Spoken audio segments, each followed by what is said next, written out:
Hi, I'm Jennet Ingle, the 5-Minute Read Maker. If you're watching on YouTube, could you go ahead and click subscribe? That way you always know when I drop a new episode, and it's easier for other people to find my channel and, become better read makers and have better lives. It's a win for everybody. Today we're going to see a read repair shop.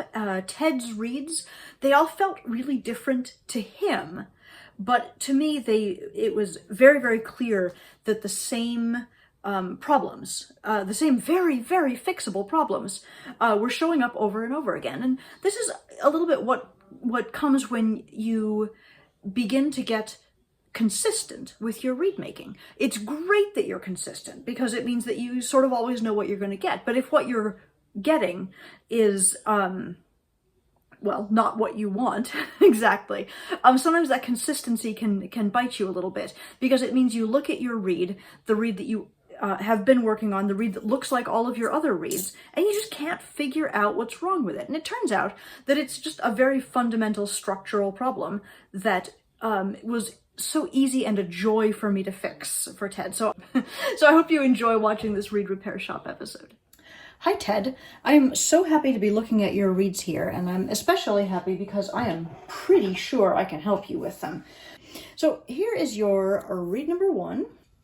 You say in your note that it seems to be saggy in the upper register. The response feels rough, woody, and unrefined. And what I see here, just even in the reflection of the light, let me zoom a little bit, is that there is so much bulk in this heart. It's very, very visible. I can see that like the chalky part of the cane is still right here. The structure of your read looks great. It looks exactly like what I do, but there's just too much wood here in the heart. So let me start. Right, there is a little bit of a crow, but it's really hard for those vibrations to get in. And as I scrape, I think you'll see right away, and you might even hear how this funny looking cane at the top of the heart turns into nice cane right below it.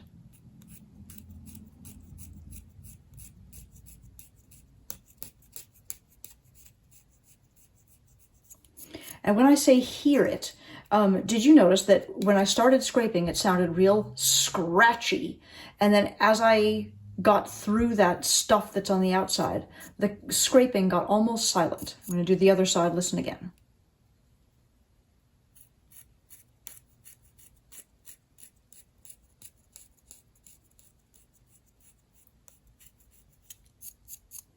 Such a difference. And now that I'm in the attractive part of the cane, I bet that immediately, having touched nothing else, this read is going to be way better.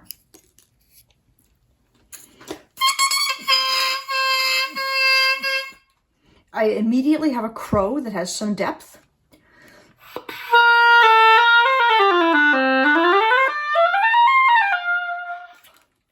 And although the response is not great, because remember I haven't touched the tip yet, I don't feel a sag in the upper register. The read doesn't feel particularly rough or woody. That made a ton of difference right there. Now, as I look at your, I commented on the response, so I'm immediately therefore going to look at the tip. And what I see is a really lovely cut-in over on this side, but on this side it looks like your rooftop is just covered with snow. I see the structure of the rooftop here, but this is all wood in this region. And let's see if that's the same on the other side. Beautiful cut-in on the left, and this side is much more foggy. So I'm going to scrape the right-hand gutter off on both sides.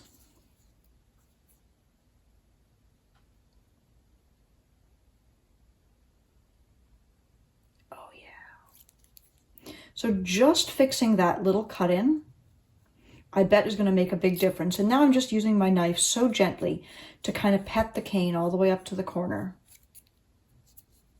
And on the other side as well. I'm not redoing your cut in here, that was fine. I'm just going to pet the cane to make sure the corner is the thinnest part. You see, of course, that there's a little damage to the side. I'm not worried about that at all, actually, but I am going to take away the little like hanger on at the very top, because that little thing isn't connected to anything lower down. It's not really helping you.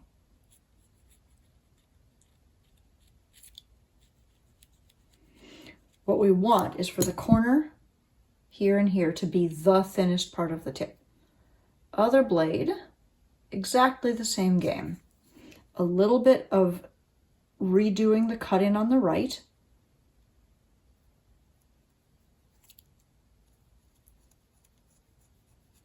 And now that I've fixed that, I'm just going to go to the side and make sure that the side and the corner is the thinnest part. Which it was, frankly. There's not a lot that I'm doing here. I don't know if you can see how little cane I'm actually taking off. Okay, let's see what that did. Now we've got a lower crow, a looser crow. I can clip right away, I think.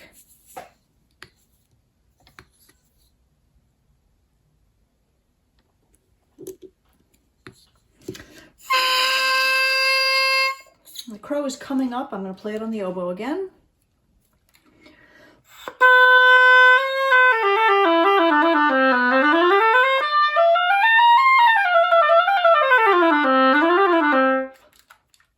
Okay, so this reed is fully functional.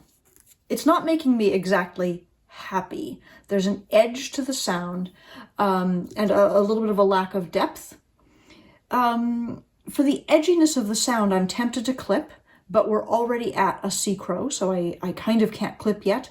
But for the lack of depth, I'm just going to go ahead into the windows. It has the benefit of being the only part of the reed I haven't touched yet, but it's also a region where I can seek more sweetness, more resonance, more depth.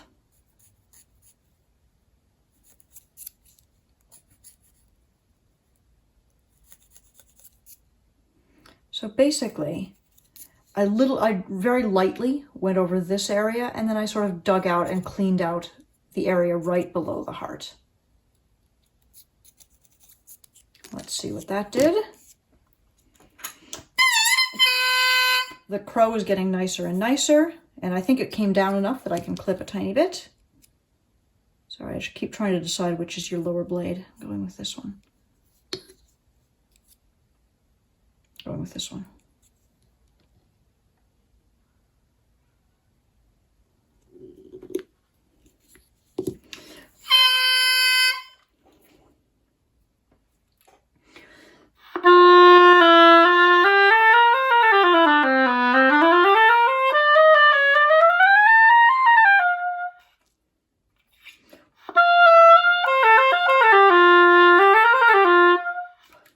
So for me, this reed has a little bit of a, this reed is nice. Like it's working it as a totally competent Joe reed. I continue to not quite love it. I want to clip because I feel like the tip is too long. So I'm going to have to find a way to drop the crow. But before I do that, I also want to just take a look at your top here. It seems as though you're slipped backwards, and I think we've talked about this before. The overlap of the cane, there we go, wants to be like this for a right-handed person, so that as you wind, your thread lets those pieces of cane get ever closer together. But you, on this reed, have overlapped in this direction, and you're still winding righty, so all of your winds are pushing the cane further apart. And I think that's contributing to the quite small opening of this reed. So it's as you're winding, just pay attention to what's happening right at the thread and try to focus on getting the overlap to be on the other side so that you can slightly see the lower blade on your left rather than on your right.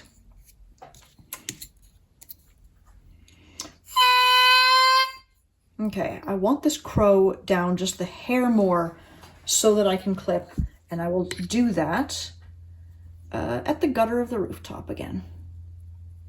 Just redoing what I did before. And this is normal, actually. When you go to work in the windows, you are shifting the balance of the reed and allowing a little more vibration behind the heart. And sometimes that stiffens up what's happening above the heart, north of the heart. So I'm just going to go to the gutter, do the corners and sides of the tip again.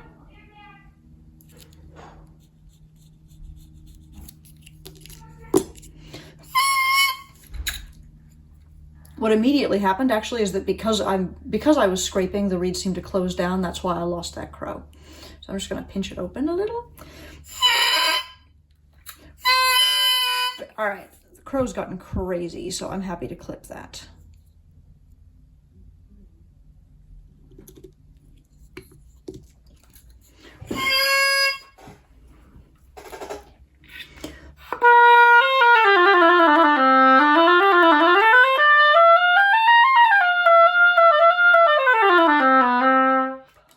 So there, that feels like a reed to me. So that's your reed number one. Exciting, right? These reeds, they feel so close to being just right. They're just not quite there yet, but they're so close. Here's your reed number two.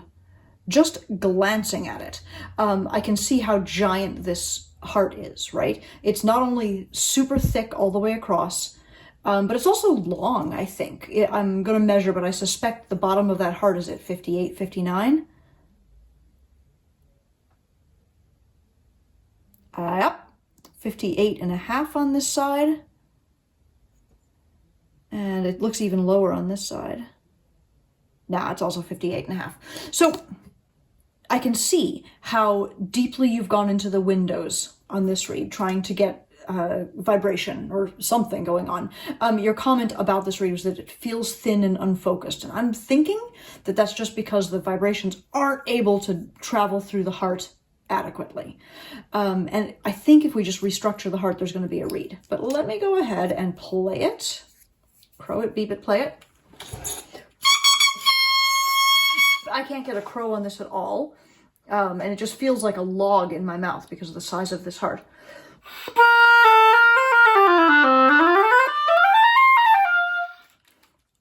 I actually sort of love how stable it is, which stability makes great sense in this case because the heart is, you know, the heart is your stability.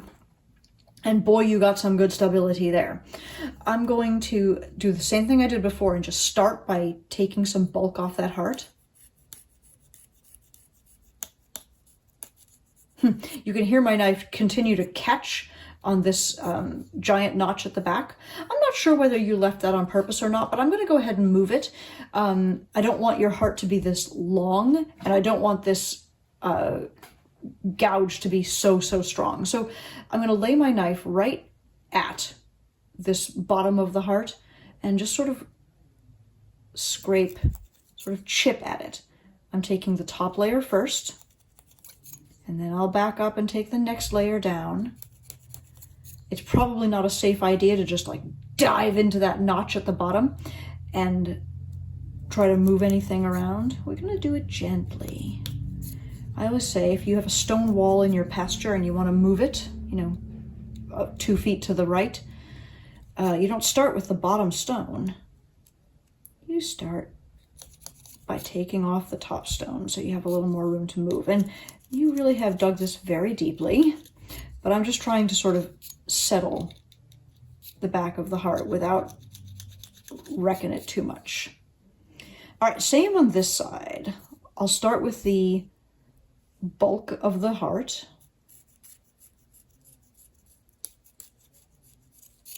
And then I'm just going to help the bottom of it a little bit. Okay, again, I haven't touched anything north of your heart yet. And if you've seen my videos, you know I always start with the corners and sides of the tip. But the heart just seems so tremendously over large that I did that first. Notice the crow has already come down.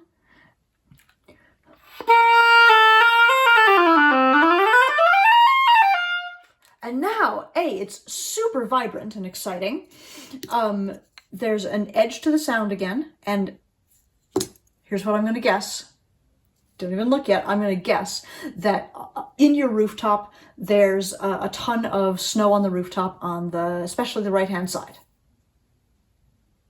Oh, look at that. Yep. So what I love about these reeds, Ted, is that they're so rock solid consistent, and the problems are so specific that this should be really easy for you to fix. On the right side, I'm just redoing your cut in a little bit, making sure that I dig right down at the gutter of the rooftop. On the left side, it's not such a big deal, but I am going to make sure that the side and corner is the thinnest part. Same over here. Oh, look at all that good wood coming off on the right side.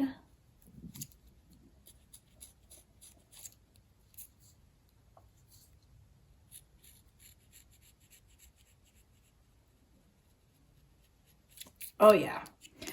Probably we're going to clip, but let's crow it first. Yep, dropped the crow. There's an edginess to the sound, which I think is just about the length of the tip at this point. So I'm going to clip.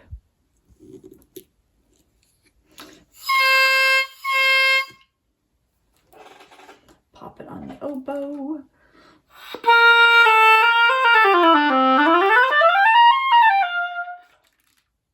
That's a great read. That's read number 2. This is going so well. Read number 3. So your description of it is, it just isn't right. It isn't quite the thing. I thought maybe it was, and I put it into my reed case, and then I was grossly unhappy with it the next day, but I can't find words to describe my unhappiness. Oh, I love it. It's so poetic. So this read, I observe that, like read number 1, it is overlapped the wrong way. Read number 2 was also overlapped the wrong way, but it didn't bother me. It wasn't. It didn't have a very strong overlap.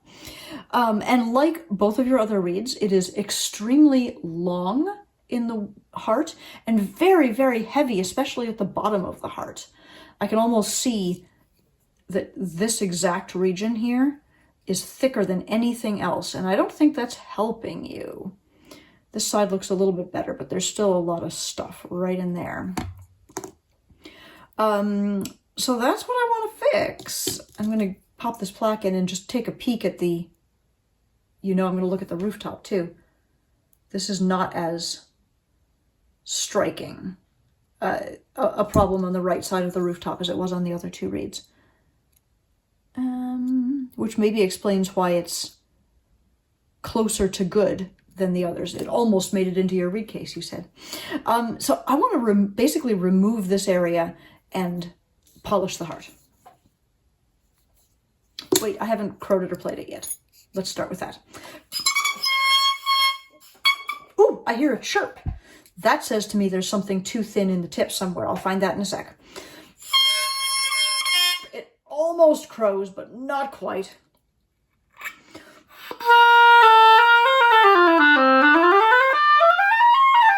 I love the beefiness of this reed, and I am going to take away some of it, right, by scraping in the heart, but I think you'll be pleased. I hope you'll be pleased.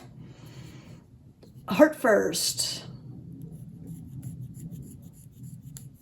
All the way across, and then I'm just going to eliminate this bottom millimeter.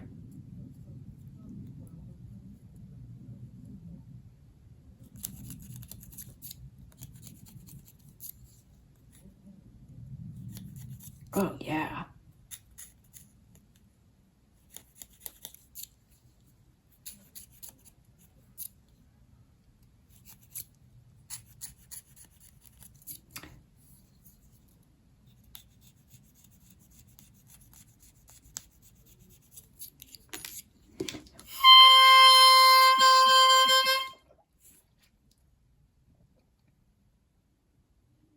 I don't hear that chirp anymore, do you? Let's play it on the oboe.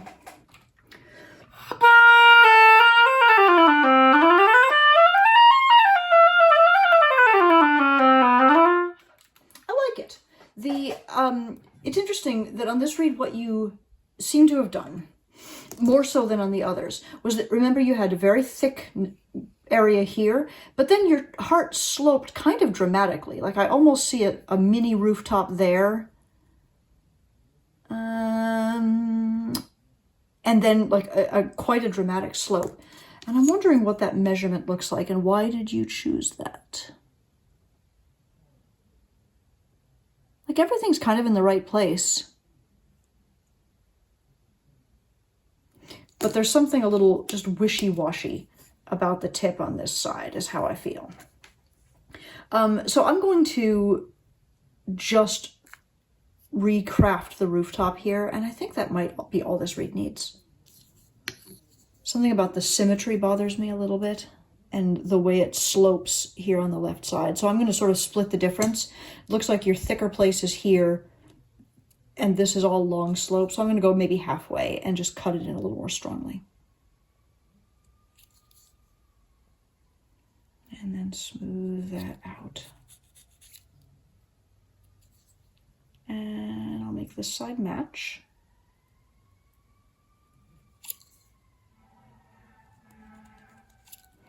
Do, do, do.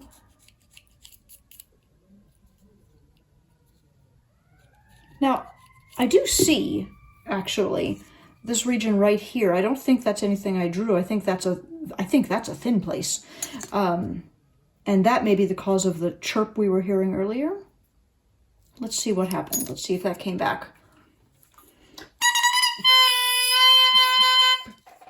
I don't hear the chirp, and I like the crow. I'm gonna give it a tiny clip and play it again.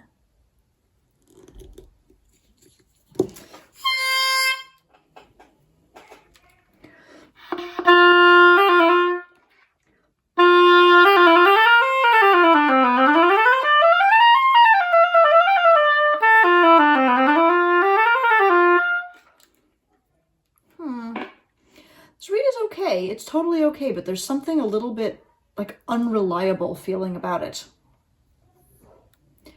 And I think what I'm tempted to do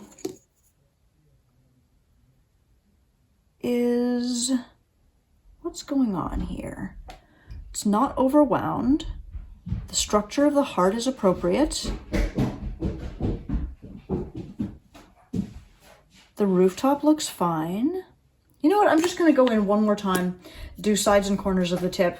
It's never the wrong answer. And I'll see if anything else occurs to me while I'm in there.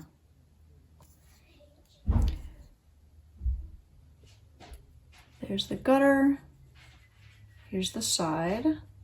As always, I'm doing this by focusing on what my left index finger is doing. It's pressing back, resisting the knife, and pushing exactly the area of the reed I want to scrape at the knife. And you know what? Now that I've lowered the rooftop here, I feel like symmetry is going to dictate I do a tiny bit more over here. But I want to point out that the rooftop that you had in place was pretty good. It did not have that weird snowy side on the right as your other reeds did, so kudos.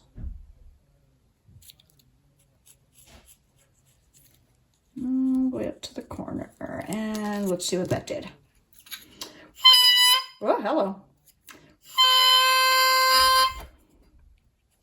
Got a bit of a shriek now. What's happening with this reed? Tiny clip. We'll figure it out. This reed is too good to give up on.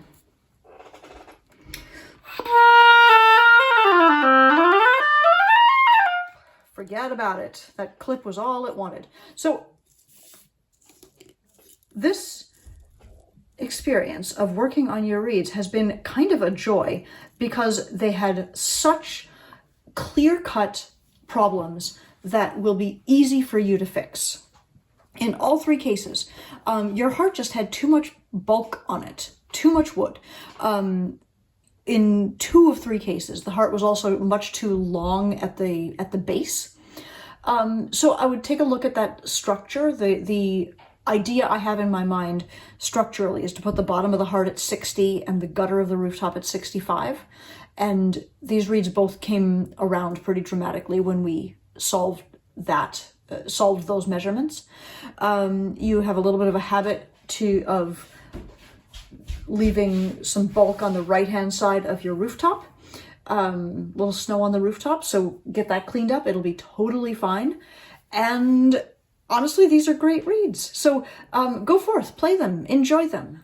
This has been a Read Repair Shop episode. If you are interested in having a Read Repair Shop performed on your reads, you could find information about that at my website, jennetingle.com, which is also where you could order Reads or Cane, or, you know, reach out and email me if you've got questions or thoughts about what a short read video could address for you. I would love to hear from you. Thanks so much for watching. Have a great day.